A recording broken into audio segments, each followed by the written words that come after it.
уже приедут. Я думаю, что в результате этого визита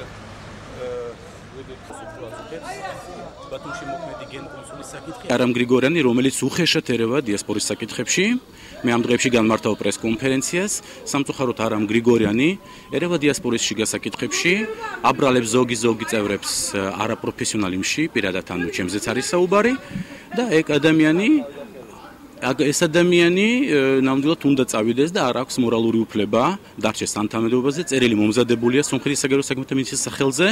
ეხლა ველოდებით რეაქციას. Не думаю, потому что увольнения не будет. ჩემი გადადგომის მოთხოვნა ერთი პიროვნების ახირებაა, რასაც სერიოზულად არ აღვიქვამ. ვთვლი, რომ საგარეო საქმეთა სამინისტროც ამას არაფრად ჩააგდებს და მე თანამდებობაზე დავრჩები. აღნიშნულ პრობლემას მე სერიოზულად არ ვუყურებ და მიმაჩნია, რომ ეს უფრო ტექნიკური ხარვეზია, რომელიც კომუნიკაციის დამყარების შემდეგ უმტკივნეულოდ მოგვარდება.